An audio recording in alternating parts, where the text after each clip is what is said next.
कि इसके सभी पन्ने खुशियों से भरे हों। यह हमारे अनुसार चले, ऐसा भी नहीं होता। कभी कभी जीवन में ऐसे अध्याय भी आते हैं जिनमें राहत, सुकून और शांति नहीं होती। उन पलों में धैर्य रखना चाहिए, क्योंकि जिंदगी भी एक सड़क की तरह है, कभी सीधी, कभी मोड़ों से भरी। हर मुश्किल के बाद एक मोड़ आता है जहां से जीवन की दिशा बदलती है। इसलिए निरंतर धैर्य और विश्वास बनाए रखें, क्योंकि आपकी खुशियों का मोड़ भी आपका इंतजार कर रहा है। यदि कठिनाइयां आपके दरवाजे पर दस्तक दें तो घबराइए मत, साहस के साथ दरवाजा खोलिए। नमस्कार मित्रों, आज हम आपके लिए एक बेहद प्रेरणादायक और अद्भुत कहानी लेकर आए हैं, जो आपको न केवल रोमांचित करेगी बल्कि गहरे जीवन संदेश भी देगी। तो चलिए कहानी की शुरुआत करते हैं। एक घर में 5 दीपक जल रहे थे। एक दिन पहले दीपक ने कहा, इतना जलने के बावजूद मेरी रोशनी का कोई सम्मान नहीं करता। अब मैं व्यर्थ हूं, मुझे बुझ जाना चाहिए। और वह दीपक बुझ गया। जानते हैं वह दीपक कौन था? वह था उत्साह का प्रतीक। उसे देखकर दूसरा दीपक, जो शांति का प्रतीक था, उसने भी कहा, मैं निरंतर शांति की रोशनी फैलाता हूं, फिर भी संसार में हिंसा खत्म नहीं होती। मेरे जलने का कोई अर्थ नहीं। और वह भी बुझ गया। तीसरा दीपक, जो भाईचारे का प्रतीक था, उसने भी खुद को बुझा लिया। अब उत्साह, शांति और भाईचारा नहीं रहे। ऐसे में चौथा दीपक, जो एकता का प्रतीक था, वह भी आखिरकार बुझ गया। लेकिन एक दीपक अभी भी जल रहा था, एक छोटा सा दीपक, जिसकी लौ मध्यम थी लेकिन फिर भी निरंतर प्रकाश दे रही थी। उसी समय एक बच्चा वहां आया। उसने 4 बुझे हुए दीपक देखे, पर अफसोस करने के बजाय उस जलते हुए दीपक से उसने बाकी 4 दीपकों को फिर से जला दिया। जानते हैं वह जलता दीपक कौन था? वह था उम्मीद का दीपक। उम्मीद वह शक्ति है जो हर मुश्किल घड़ी में संबल देती है। उम्मीद हर लहर का किनारा है। जब जीवन कठिन हो तो उम्मीद और साथ का भाव ही सबसे बड़ा सहारा होता है। सचमुच ऊपर वाले का खेल भी निराला है। वही लिखता है, वही मिटाता है, वही रास्ते से भटकाता है और वही राह दिखाता है। इसीलिए कभी अपने भाग्य से निराश ना हो, लगातार कर्म करते रहें और अपने ईश्वर पर भरोसा रखें। याद रखिए, यदि दर्द ना होता तो सुख की अहमियत कौन समझता? यदि सब कुछ आसानी से मिल जाता तो ऊपर वाले की आवश्यकता ही क्या होती? बहुत समय पहले की बात है। जूनागढ़ नाम के राज्य पर राजा विक्रम सिंह का शासन था। राजा विक्रम सिंह न्यायप्रिय और अपनी प्रजा का कल्याण करने वाले शासक थे। उनके दरबार में कई मंत्री और विद्वान मौजूद थे, जिनमें से एक प्रमुख मंत्री ऊधमपाल थे। वे समय समय पर राजा को उचित सलाह देते थे। उसी राज्य में एक प्रसिद्ध ज्योतिषी रहते थे, जिनका नाम था महर्षि शुक्राचार्य। वे ज्योतिष विद्या में अत्यंत निपुण थे और उनकी भविष्यवाणियां सदैव सत्य सिद्ध होती थी। अपने ज्ञान और सादगी के लिए वे पूरे राज्य में विख्यात थे। उनके पास जो भी श्रद्धा से आता, वे उसकी सहायता करते और जो भेंट मिलती उसे स्वीकार कर लेते। लेकिन उन्होंने कभी लालच को अपने करीब नहीं आने दिया। यदि वे चाहते तो अपने ज्ञान के बल पर अपार संपत्ति अर्जित कर सकते थे, मगर वे जीवन की सादगी में ही संतुष्टि पाते थे। धीरे धीरे महर्षि शुक्राचार्य की ख्याति पूरे राज्य में फैल गई। ये बात मंत्री ऊधमपाल के कानों तक भी पहुंची। उन्होंने अपने सेवक के माध्यम से महर्षि को संदेश भिजवाया कि वे उनसे मिलना चाहते हैं। लेकिन महर्षि ने स्पष्ट उत्तर दिया कि यदि मंत्री जी मुझसे मिलना चाहते हैं तो उन्हें स्वयं मेरे पास आना होगा। मुझे उनसे मिलने की कोई आवश्यकता नहीं है। यह सुनकर मंत्री ऊधमपाल को अपमान का अनुभव हुआ। उन्हें लगा कि एक सामान्य व्यक्ति की इतनी हिम्मत कैसे हुई कि वह उनके आदेश को टाल दे। परंतु कुछ विचार कर वे स्वयं महर्षि के निवास स्थान पर जा पहुंचे। महर्षि ने उन्हें आदरपूर्वक बैठाया और कहा, मंत्रीवर, मैं एक साधारण व्यक्ति हूं, बताइए मैं आपकी किस प्रकार सहायता कर सकता हूं? मंत्री ऊधमपाल ने कहा, महर्षि, मैंने सुना है कि आप ज्योतिष विद्या में पारंगत हैं। मैं भी इस विद्या को सीखना चाहता हूं। क्या आप मुझे इसे सिखा सकते हैं? महर्षि ने उत्तर दिया, यह विद्या मैंने अपने पूर्वजों से अर्जित की है। यदि आप इसे सीखना चाहते हैं तो मुझे कोई आपत्ति नहीं, लेकिन इसके लिए आपको स्वयं यहां आना होगा और विधि पूर्वक साधना व अध्ययन करना पड़ेगा। मंत्री उद्यमपाल ने सहमति व्यक्त की, लेकिन साथ ही यह भी कहा कि वे पहले उनकी परीक्षा लेना चाहेंगे। उन्होंने महर्षि शुक्राचार्य से कुछ प्रश्न पूछे, जिनका उत्तर महर्षि ने अपनी ज्योतिष विद्या के माध्यम से पूरी सटीकता से दिया। मंत्री उद्यमपाल आश्चर्यचकित रह गए, क्योंकि वे सभी प्रश्न उनके निजी जीवन से जुड़े हुए थे, जिन्हें उनके सिवा कोई नहीं जानता था। इस घटना के बाद मंत्री उद्यमपाल महर्षि शुक्राचार्य से बेहद प्रभावित हुए और नियमित रूप से उनके पास जाकर ज्योतिष शास्त्र का अध्ययन करने लगे। समय के साथ दोनों में घनिष्ठ मित्रता हो गई और वे अच्छे मित्र बन गए। महर्षि शुक्राचार्य ने अपने मित्र उद्यमपाल को ज्योतिष विद्या सिखाई। मंत्री अब इस विद्या में दक्ष हो गए और उनकी भविष्यवाणियां भी सही सिद्ध होने लगी। एक दिन मंत्री ने सोचा कि क्यों न अपने मित्र महर्षि शुक्राचार्य के भाग्य की भी गणना की जाए। जब उन्होंने गणना की तो यह जानकर चौंक गए कि आगामी 30 दिन महर्षि के लिए बेहद अशुभ और संकटपूर्ण है। यदि महर्षि इस अवधि में घर से बाहर निकलते हैं तो उनके प्राण संकट में पड़ सकते हैं। यह जानकर मंत्री उद्यमपाल बेहद चिंतित हो गए। उन्हें अपनी गणना पर पूरा विश्वास था। मंत्री तुरंत महर्षि शुक्राचार्य के पास पहुंचे और उन्हें सावधान करते हुए कहा, मित्र, आने वाले 30 दिन तुम्हारे लिए बहुत ही कष्टकारी हो सकते हैं। कृपया इस दौरान घर से बाहर कदम मत रखना। महर्षि ने स्वयं भी गणना की और पाया कि मंत्री की भविष्यवाणी बिल्कुल सही थी। महर्षि ने उत्तर दिया, ठीक है, मैं 30 दिनों तक घर में ही रहूंगा। ईश्वर की इच्छा सर्वोपरि है। इसके बाद महर्षि ने अपने घर के द्वार बंद कर ली और एकांत में रहने लगे। एक एक कर 29 दिन बीत गए और 30वें दिन का आगमन हुआ। महर्षि को संतोष हुआ कि संकट का समय अब समाप्त हो गया है। उन्होंने स्नान किया और यह सोचकर घर से निकल पड़े कि मंत्री उद्यमपाल हमेशा उनसे मिलने आते हैं, लेकिन वे स्वयं कभी उनके पास नहीं गए। मंत्री से मिलने की खुशी में वे यह भूल गए कि 30वां दिन अभी पूरा नहीं हुआ था और संकट का तक पहुंचने के लिए 2 मार्ग थे। एक मुख्य सड़क से होकर जाने वाला मार्ग और दूसरा नदी किनारे से गुजरने वाला कच्चा रास्ता। महर्षि ने सोचा कि मुख्य सड़क से जाने पर लोग उन्हें रोककर कई सवाल पूछेंगे कि वे इतने दिनों से कहां थे।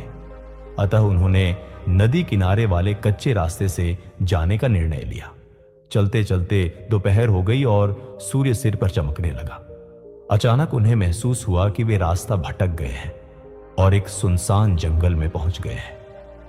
चारों ओर सन्नाटा था और दूर दूर तक न कोई मनुष्य दिख रहा था, न कोई जीव जंतु। आगे बढ़ते हुए उन्हें एक पुराना खंडहर दिखाई दिया। वे थक चुके थे, इसीलिए उन्होंने सोचा कि इस खंडहर में थोड़ी देर आराम कर लिया जाए। भीतर जाकर उन्होंने देखा कि वहां 7 बड़े बड़े संदूक रखे हुए थे।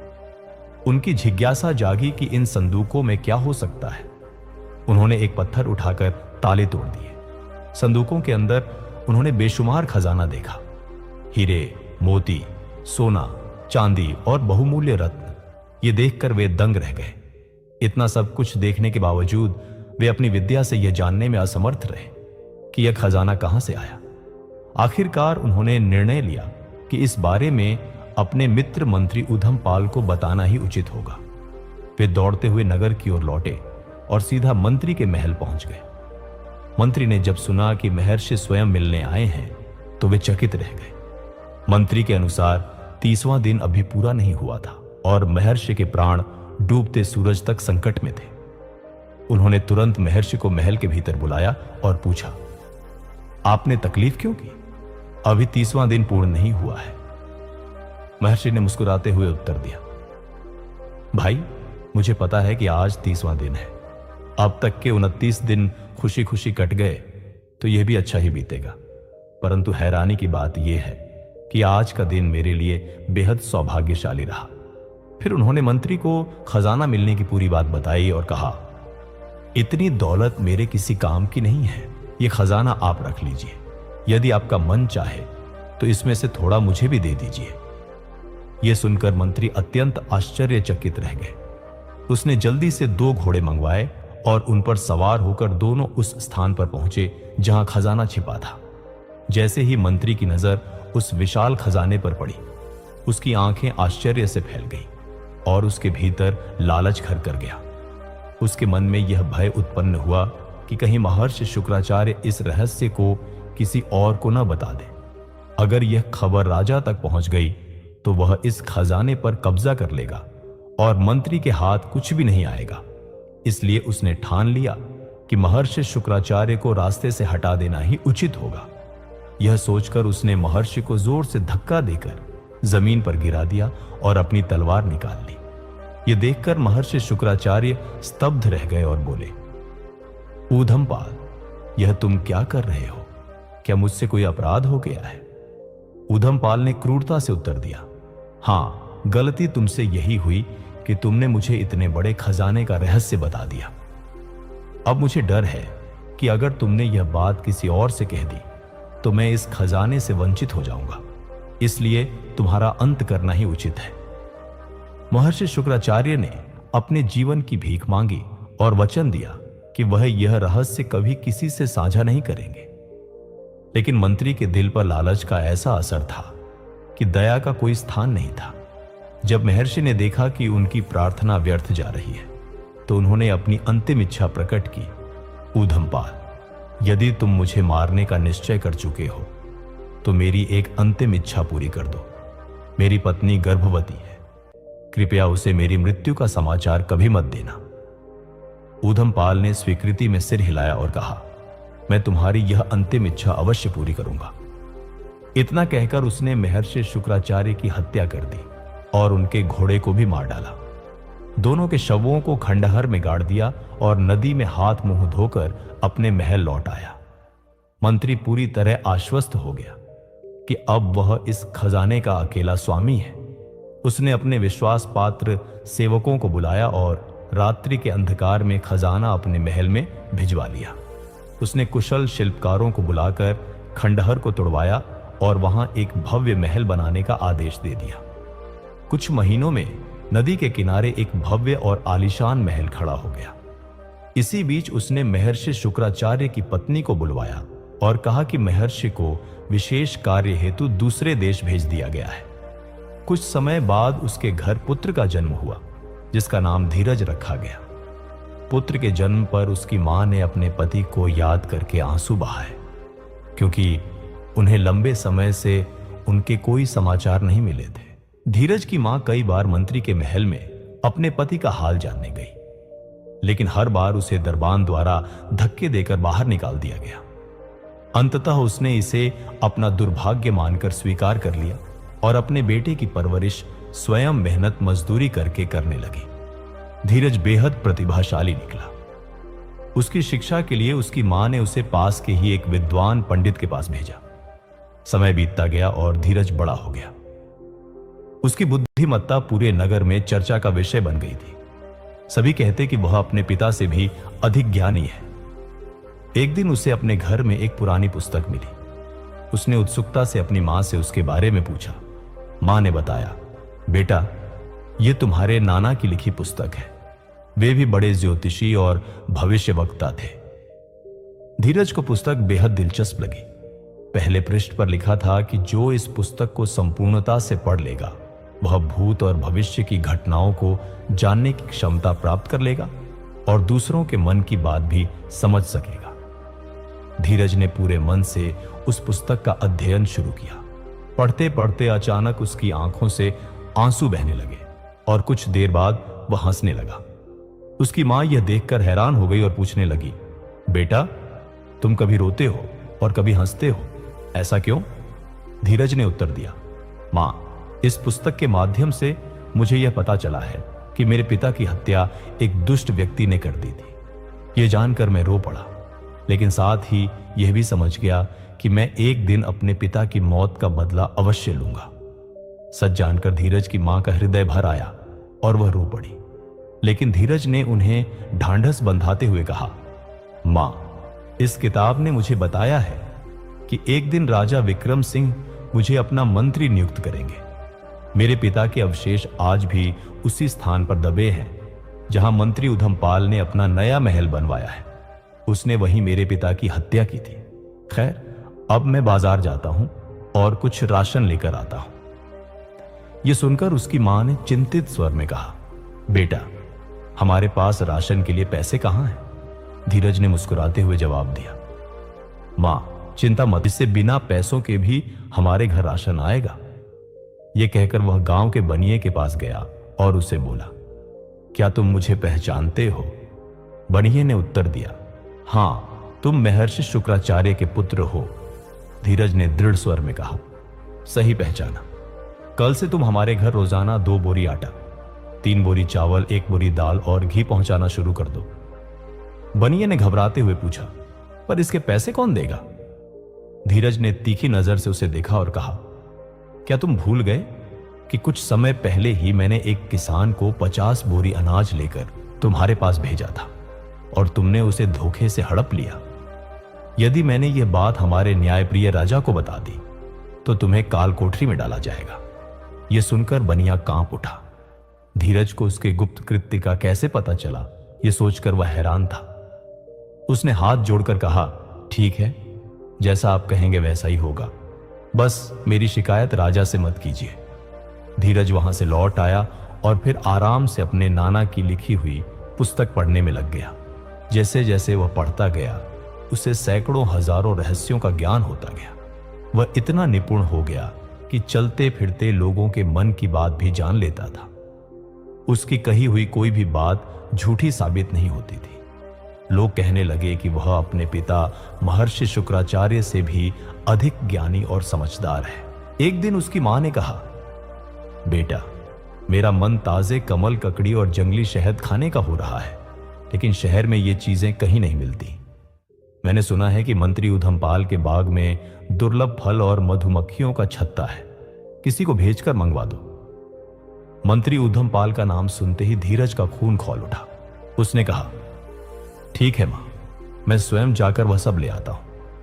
वह तुरंत घर से चल पड़ा। जब वह बाग के पास पहुंचा तो दरवाजा बंद था। उसने जोर से आवाज लगाई। थोड़ी देर बाद एक मोटा सा दरबान गुस्से में बाहर आया और बोला, क्या शोर मचा रखा है? यह मंत्री जी का बाग है, कोई बाजार नहीं, चलते बनो। जैसे ही वह दरवाजा बंद करने लगा, धीरज ने जोर से कहा, खबरदार, दरवाजा मत बंद करना। कल जो सांप तूने मारा था उसकी मां यहीं कहीं तुझे डसने के लिए बैठी है। यह सुनकर दरबान चौंक गया। उसने चारों ओर देखा और सचमुच एक नागिन वहां बैठी दिखाई दी। डर के मारे उसकी हालत खराब हो गई। उसने आश्चर्य से पूछा, तुम्हें कैसे पता चला कि मैंने सांप मारा था और उसकी मां मुझे डसने वाली है? धीरज ने शांत स्वर में कहा, तुम्हें यह जानने की जरूरत नहीं है। यदि मदद करनी हो तो करो, नहीं तो मैं चला जाता हूं। दरबान बोला, ठीक है, आप भीतर चलिए, मैं आपको दुर्लभ फल और मधुमक्खियों का छत्ता दूंगा, लेकिन कृपया यह बात किसी और को मत बताइए, वरना मंत्री उधमपाल मुझे सजा देंगे। धीरज ने जवाब दिया, तुम चिंता मत करो, मंत्री उधमपाल के दिन अब गिनती के बचे हैं। दरबान ने धीरज को एक किनारे बैठाया और उसके लिए फल और छत्ता लेने चला गया। उसी समय मंत्री उधमपाल बाग में टहलते हुए वहां आ पहुंचा। उसने धीरज को देखा और दरबान से पूछा, यह लड़का कौन है? दरबान बोला, हुजूर, यह लड़का बड़ी विचित्र बातें करता है जो मेरी समझ से बाहर है। उसने सारी बात मंत्री को बता दी। मंत्री हैरान रह गया और धीरज को ध्यान से देखने लगा। फिर उसने दरबान को वहां से जाने को कहा और स्वयं धीरज से पूछने लगा, लड़के, तुम कौन हो और तुम्हारा नाम क्या है? धीरज ने गर्व से उत्तर दिया, मेरा नाम धीरज है और मैं महर्षि शुक्राचार्य का पुत्र हूं। यह सुनते ही मंत्री उधमपाल भयभीत हो उठा, लेकिन अपने डर को छुपाते हुए वह बोला, तुम्हारे पिता को मैं अच्छी तरह जानता हूं। वे बड़े नेक और विद्वान व्यक्ति हैं। मैंने उन्हें एक जरूरी काम से देश के बाहर भेजा है। यह सुनकर धीरज को बहुत गुस्सा आया और उसने कहा, आप गलत कह रहे हैं। मेरे पिता अब इस दुनिया में नहीं है। उन्हें एक लालची और निर्दयी व्यक्ति ने स्वार्थ के चलते मार डाला। अब मैं अपने पिता की हत्या का बदला लेना चाहता हूं। यह सुनकर मंत्री उधमपाल के होश उड़ गए। उसे तुरंत एहसास हो गया कि इस युवक को सारी सच्चाई पता चल चुकी है और यह मुझसे प्रतिशोध लेकर ही मानेगा। उसने मन ही मन निश्चय कर लिया कि इस लड़के को किसी तरह छल से रास्ते से हटाना पड़ेगा। मंत्री ने शांत स्वर में कहा, बेटा, यह बहुत दुखद है कि तुम्हारे पिता की हत्या हो गई। मुझे इसकी जानकारी नहीं थी, पर अब मैं स्वयं उस पापी को सजा दूंगा। लेकिन तुम यह बताओ कि तुम इस बाग में क्यों आए हो? धीरज बोला, मुझे कुछ फल और मधुमक्खियों का छत्ता चाहिए था, जो केवल इस बाग में मिलता है। ऊधमपाल ने मुस्कुराकर कहा, ठीक है, तुम यहीं प्रतीक्षा करो, मैं अभी किसी सेवक को बुलाकर फल और मधुमक्खियों का छत्ता मंगवाता हूं।